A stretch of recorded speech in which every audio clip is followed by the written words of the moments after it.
Welkom bij Breek de Week. We beginnen met een heel mooi item, want de Mathilde de Haan speld is uitgedeeld aan niemand minder dan Carla de Groot. En zij is natuurlijk bij ons in de studio.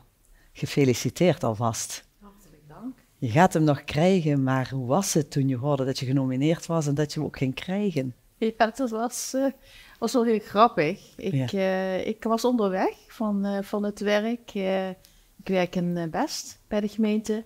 En ik was op mijn trein aan het wachten. En er was al een paar keer gebeld geworden. Maar ja, goed, niet geworden. Op een gegeven moment, ik dacht, neem toch maar eens op.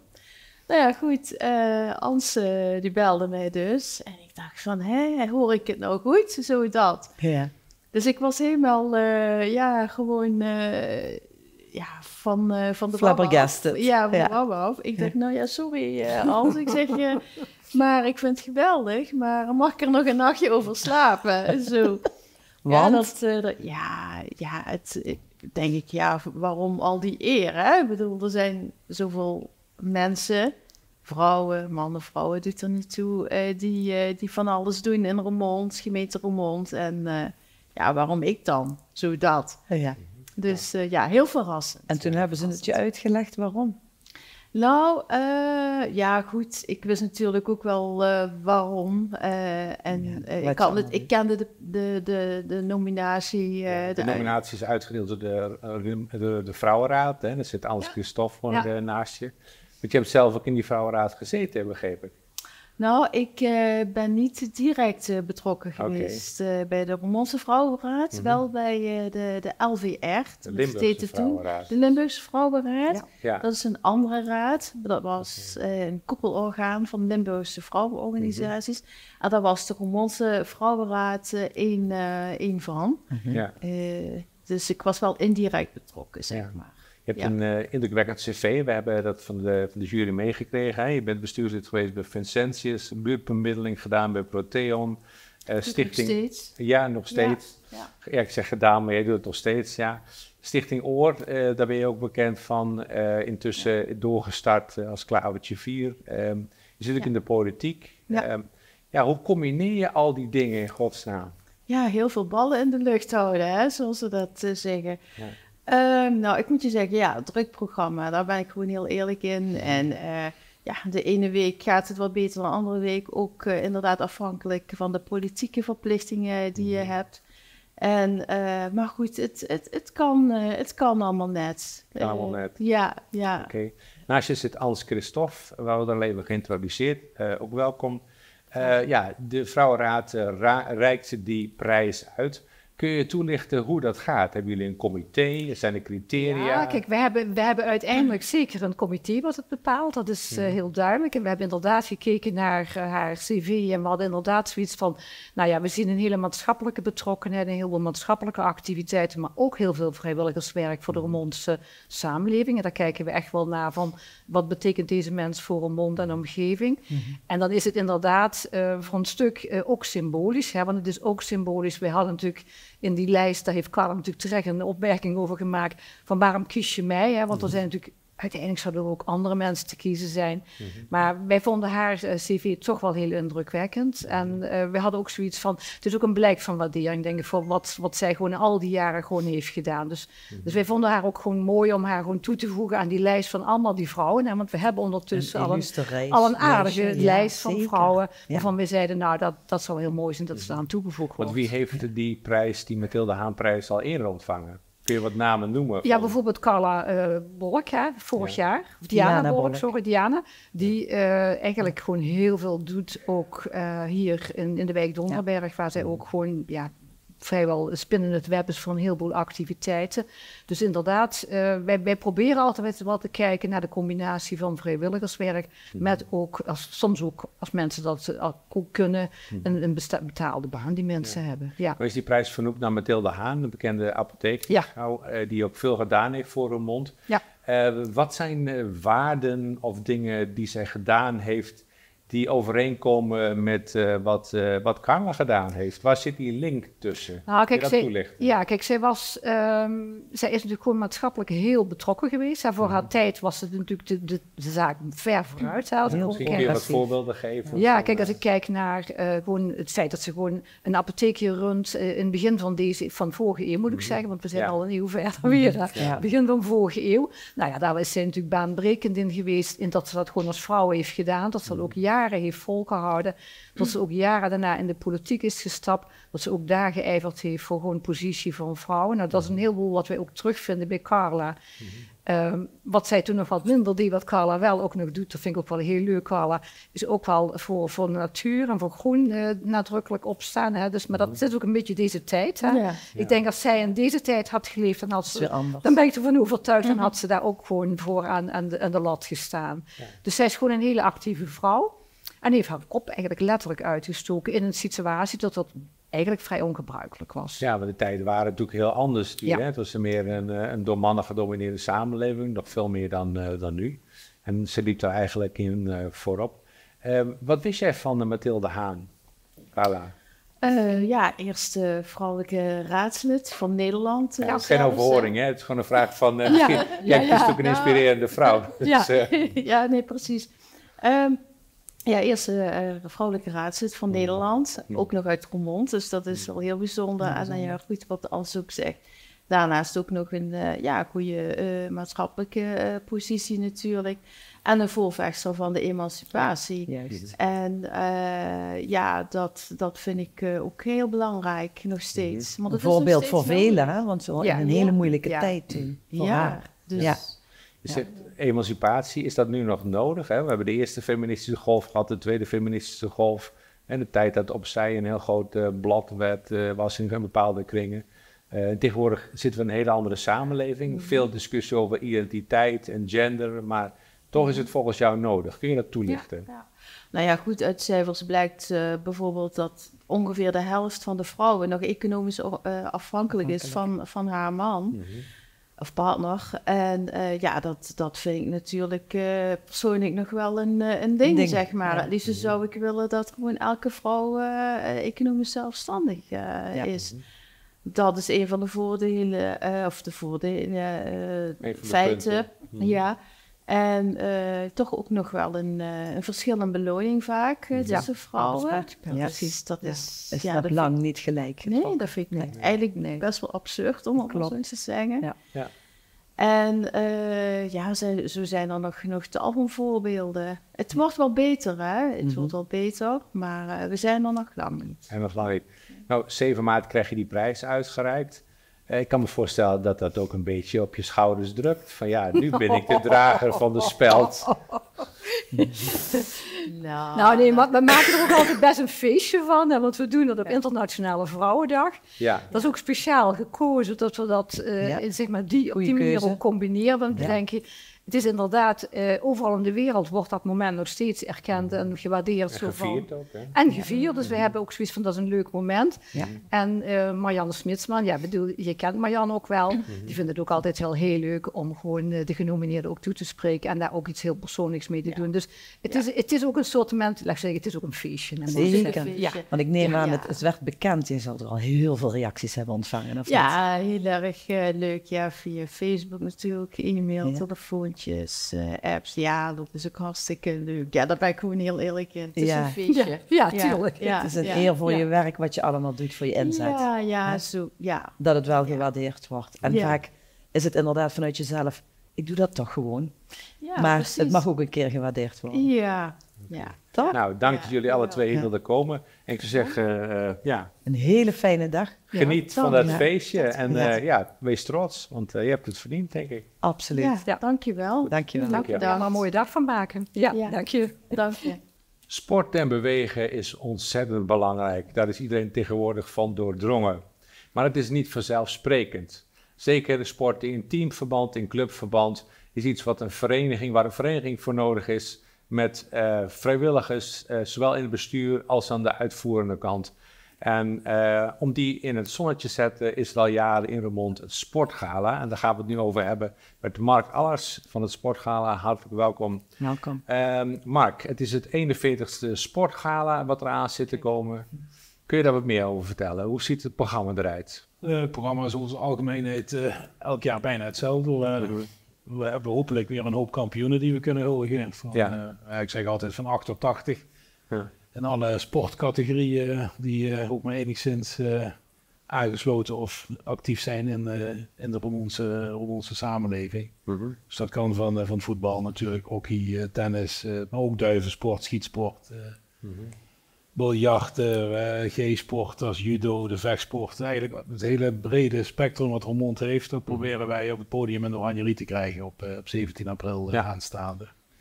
En daarnaast hebben we ook al een aantal jaren steeds verder de focus op de mensen achter de sport. De vrijwilligers die het allemaal mogelijk maken natuurlijk. Ja, die onzichtbare motor die zorgt dat alles drijft en draait.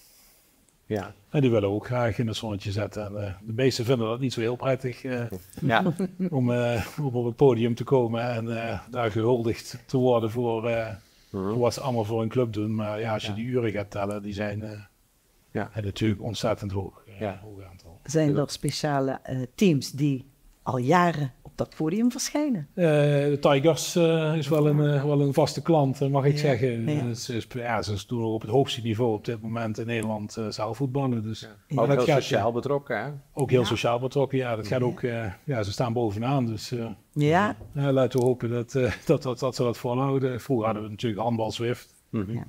Op Europees niveau zelfs gepresteerd en ook prijzen gewonnen. Maar ook de F'jes van de SVGMS of welke voetbalclub dan ook. Als die kampioen zijn, dan zijn ze van harte welkom bij ons om een medaille in ontvangst te nemen. Dus. Ja, André Peters die presenteert dat en die maakt altijd een hele show van. Ja, ook al meer dan 40 jaar. Hij is ooit begonnen samen met de Rabobank in een café hier op de markt, als ik me niet vergis. En is ook uitgegroeid tot een behoorlijk evenement voor sport in Roermond. Ja. Vorig jaar was een van de mensen die in het zonnetje was gezet, was Caroline Schmitz, de voorzitter van schermvereniging Elan. Dankjewel dat je ook hierbij aanwezig wilt zijn. Jij kreeg een mooie prijs vorig jaar. Ja, een verrassing. Ja. Ik heb natuurlijk menige vrijwilliger opgegeven voor de schermvereniging. En opeens was ik zelf aan de beurt. En het was niet eens alleen een speltje, maar ik kreeg ook nog een mooie trofee. Ja. En dat was wel heel verrassend en En eervol. Eervol, ja, zeker. Het was de Wilhelmus trofee. En zij heeft natuurlijk jaren voor Sportend Roermond zeker heel hard gewerkt aan allerlei ideeën aangedragen. Ja. Dus ja, dat is ook nog extra bijzonder als je die prijs door haar dochter in ontvangst mag nemen. Ja, dat was heel mooi. Ja. De schermvereniging. Ja. Hoe lang bestaan jullie al? Nou, de schermvereniging zelf, Elan, bestaat al vanaf 1959. Ooit begonnen in de kazerne, waar nu het outlet zit. Schermen was een sport alleen voor militairen. En later mochten ook mannen meedoen. Ja, vooral. Eerst mannen, vrouwen mochten dat ook niet. Ja. En toen ik er 14 jaar geleden bij kwam, waren er zeker al een aantal jaren vrouwen aan het schermen. Maar in de besturen merkte je toch wel dat daar vaak nog mannen... Het liep nog een beetje achter. Ja, en nu krijg je toch langzaam ook voor die vrijwilligers te vinden. En nu zijn er wel wat meer vrouwen in de besturen. En hoeveel leden bestaat de vereniging? Momenteel hebben wij rond de 30 leden. We zijn een vrij kleine vereniging met wel een regiofunctie. Het zijn niet alleen mensen uit Roermond. De eerstvolgende vereniging zit in Heerlen en in Maastricht. En nog een hele kleine vereniging in Venlo. En de leeftijden? Van 7, 8 jaar tot, 80 is voor de knieën soms wat moeilijk. Maar je kan toch die sport nog heel lang doen. En Wij zijn wel ook een recreatieve vereniging, dus het is niet zo dat je per se op al die wedstrijden moet gaan. We hebben wel wat clubkampioenschappen intern en we zijn een samenwerking aangegaan met een aantal Belgische verenigingen. Daar organiseren we samen de Limburgbeker, dus Belgisch en Nederlandse Limburg. Waardoor we toch wat kleine wedstrijdjes kunnen organiseren, maar niet de druk er heel hoog op zet. Wat doen jullie om mensen te werven, zowel leden als vrijwilligers? Ja, we hebben toevallig vorige week de Vrienden van Elanavond gehad. Dan mag elk lid 2 of 3 mensen meebrengen om kennis te laten maken met de schermsport. Ze krijgen dan een korte uitleg en mogen dan ook direct aan de slag. We proberen mee te liften op grotere activiteiten in de regio. En moet ik dan denken aan demonstraties? Ja, bijvoorbeeld het heksenjaar hebben we aan meegedaan. Als er bij de Rattentoren wat te doen is. We zijn vaak ook in de tuin te vinden van de Münsterkerk. Dat regelen we dan met de deken. En zo proberen we toch iedere keer... Op speciale momenten zichtbaar te zijn. Ja, dat we aansluiten. Want om alleen een evenement te organiseren, dat wordt langzaam voor een kleine vereniging niet makkelijker erop. Dus we proberen daar mee te doen, zeg maar. Ja. Dat is ook het mooie van het sportgala natuurlijk. Dat je speciale sporten waar je niet meteen aan denkt, in het zonnetje kan zetten. Ja, en ook demonstraties kunnen laten verzorgen. Een vereniging heeft vorig jaar met videomateriaal ondersteund een hele mooie demo gegeven. En we hebben vaker wel vechtsportdemonstraties, omdat het natuurlijk ook mooi uitziet op het podium. En komend jaar ook weer. En we hebben ook mountainbikers die de trappen van de Oranjerie op en af zijn gegaan met een demo. Dus, een beetje spektakel is altijd goed. Ja, dat hoort er ook bij. Hebben jullie dit jaar weer een verrassing? Altijd. Of meerdere? Kan je al een tipje van de sluier oplichten? Ik weet, we hebben sowieso een aantal, volgens mij 2 vechtsportdemonstraties. Ook artiesten zijn er ook bij. We hebben wat goed is, een rapper die een speciale tekst heeft gemaakt voor het sportgala. Dus laat ons verrassen. Oké. Het is woensdagavond 17 april in de Oranjerie. Moeten mensen kaarten kopen of kan iedereen naar binnen? Hoe werkt het? De kaarten, de verenigingen zijn aangeschreven om hun kampioenen op te geven. En ook om het aantal kaarten te bestellen. Dat is allemaal gratis. Maar we willen natuurlijk wel graag weten hoeveel mensen dat er komen. En via die routes kunnen mensen aan kaarten komen. Dus we zeggen, vraag het je aan je bestuur als je nog niks gehoord hebt en je bent kampioen geworden. Dus het is wel van een oproep om de kampioenen op te geven. En ook om de vrijwilligers aan te melden voor de diverse categorieën spelden en trofeeën die we inmiddels hebben. Dus naast de Wilhelmus trofee hebben we ook de Noordhofman trofee.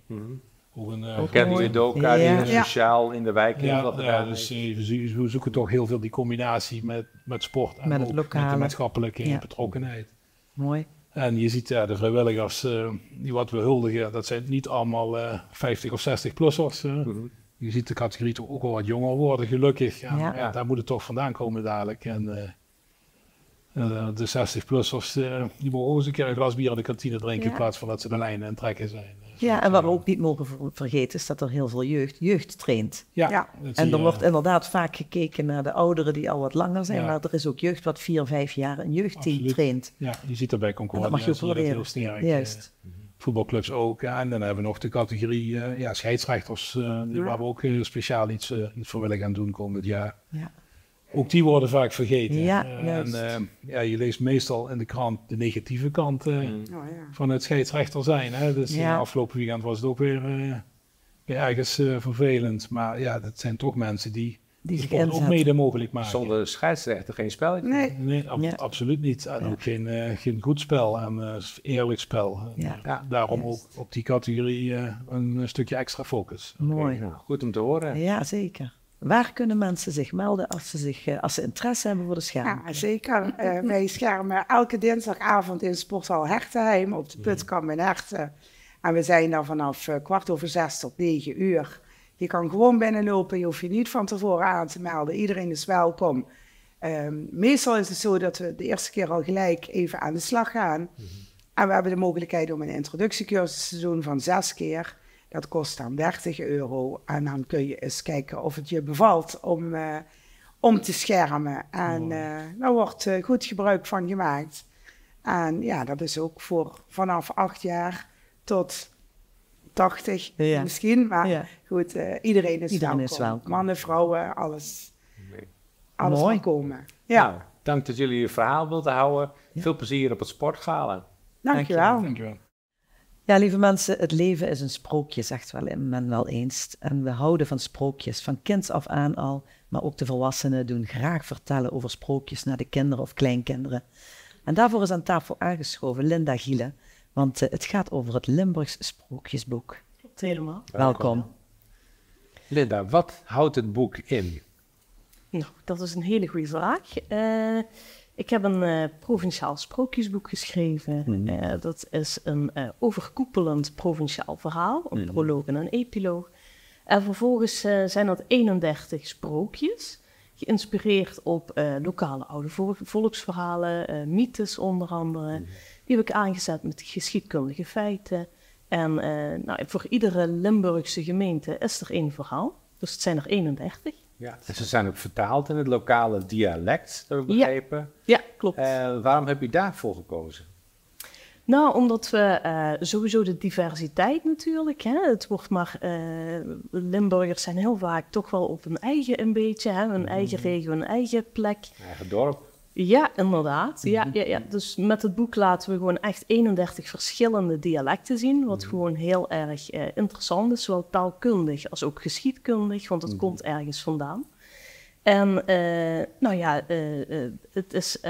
willen heel graag ook kinderen bereiken, ook met het dialect op een speelse manier. Dus dat speelt ook mee. Ja, het is een soort voorleesboek geworden.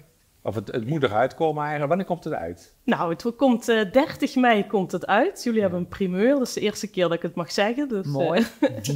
30 mei komt het uit, gaan we presenteren. En we zijn wel al volop de voorverkoop gestart. Ja, nou is het zo dat het natuurlijk een heel leuk initiatief is. Er wordt ook altijd een aantal dingen eraan gekoppeld, heb ik begrepen. Een educatief programma, kun je daar ook iets over toelichten? Ja, Kinderen gaan aan de slag met het dialect, met de sprookjes en met nog veel meer. Ik begreep een speurtocht. Ja, het is eigenlijk ooit begonnen als een soort schattentocht door de provincie. Zo begint de inleiding eigenlijk ook. Dat is een drietal wat een schattentocht gaat doen door alle Limburgse gemeentes. En daar vinden ze allerlei bijzonderheden in bijzondere tijdperken. Van daaruit gaan we met kinderen, dus ze doen een schattentocht, ze gaan die vinden. We gaan knutselen, we gaan verhalen vertellen, we gaan dans, we gaan beeldend, muziek. Dat is van alles wat we ermee gaan doen met kinderen. Ja. Okay. Je hebt het over mythes. Hoe kwam je daar aan die mythes? Waar heb je je onderzoek gedaan? En die verhalen. Ja, goede vraag. Ja. Nou, ik heb sowieso persoonlijk echt een passie voor verhalen vertellen en voor mythes. En de verhalen uit deze regio komen voornamelijk uit de boeken van Welters. Die zijn van 1875, 1876. Hij heeft ooit een Limburgs sprookjesboek geschreven, 2 stuks. En daar komt het gros van de inspiratie daar vandaan. Ja. En daar ben je dan zelf een verhaal van gaan schrijven? Fictie? Ja. Nou, fictie aangezet wel echt met geschiedkundige feiten. Ja. Dus het is een soort raamvertelling, hè, die ook, waar heel veel dingen een rol spelen. Onder meer een aantal reuzen, zoals Stufke uit Roermond. Ja. En daarbinnen komen die verhalen dan eigenlijk aan bod. Ja, klopt helemaal. Ja. Voor Roermond is het ook een vertaling geweest. Marlie Wiermangs Genang, die we hier ook al eens aan tafel hebben gehad, van Veldeke, die heeft daaraan meegewerkt. Hoe ging dat in zijn werk, zo'n vertaling? Want je hebt zo'n oude tekst in een stukje cultuurhistorie. Durf je daar wel mee aan de slag te gaan? Ik persoonlijk wel, ja. Tuurlijk. Nee, dat is inspiratie opdoen, op zoek gaan in de gemeente. Zelf ook schatgraven naar de verhalen die er leven, die er spelen. Dus persoonlijk, voor mij was dat geen probleem. Ik heb genoten van die periode ook om het te creëren, om het te bouwen. Want je bent al een paar jaar bezig met dit project eigenlijk, als projectleider. Ja. Achter de schermen, geschat, ik denk dat ik 2,5, 3 jaar nu inmiddels daarmee bezig ben. Ja, samen met een groepje andere mensen, iemand die de illustraties doet en nog wat andere taken voor zijn rekening neemt. Ja, inderdaad, vormgevers, controleurs van teksten, een enorm bataljon natuurlijk aan vertalers, waar we natuurlijk enorm dankbaar voor zijn. Ja. Onder andere vanuit de veldelijke kringen worden we daarin gesteund. Maar ook heenkundeverenigingen, mensen van de carnaval die ons helpen. Dus daar zijn we heel erg blij en heel erg dankbaar voor. Ja. Is het boek ook getoetst aan kinderen, de verhalen? Jazeker. En hoe waren de reacties? Heel erg leuk. Ja. Ik scharrel al, ik denk al meer dan een jaar hier in Roermond rond met mijn schatkist. Kijk. Scharrel rond met mijn schatkist. Dat klinkt leuk. Ja. Dus, goed, op het moment dat ik met de schatkist gevonden word, dan is het eerst wat ze roepen de schatkist. En vervolgens, ze kennen mij een beetje als juffrouw Lego hier in Roermond blijkbaar. Kijk. Ik doe een aantal activiteiten met kinderen om de verhalen, onder andere met Lego, na te bouwen. Maar we hebben van alles getest met hen. We hebben theater met ze getest, dat ze zich ook echt verkleden als de karakters en het verhaal naspelen. Knutselen, Lego, bouwen. Superleuk. Ja, heel erg leuk. En hoe gaat dadelijk de lancering van het boek? Wat staat er op de planning? Daar is nog heel veel van geheim. Oké, ja, helaas. We willen het graag weten. Ja, precies, we willen alles weten. Ik kan me helemaal voorstellen. Ja. 30 mei gaan we presenteren. En, waar is het? Het gaat... Mag ze ook niet vertellen? Ja, dat is gemeen. Nee, dat wil ik best vertellen. Dat is, zoals het er nu uitziet, op kasteel Aldengoor in Haarlem. Mooi. Ja. Wij zijn daar ook heel dankbaar voor. Zij hebben een locatie echt ter beschikking gesteld aan ons, omdat ze het project steunen. Dat is al een sprookjesachtige omgeving. Absoluut. Voor kinderen al helemaal. Absoluut. Ja. Wat gaat daar gebeuren? We willen het toch weten. Goed. We gaan sowieso alle mensen die geholpen hebben natuurlijk voor en achter de schermen, die gaan wij uitnodigen. Die krijgen ook echt een momentje van ons. We hebben een verteltheater wat voor kinderen de verhalen gaat vertellen. Maar we zijn natuurlijk met volwassenen op die dag. Ja. Maar in ieder geval om een indruk te geven van wat gaat er nou eigenlijk mee gedaan worden met het materiaal.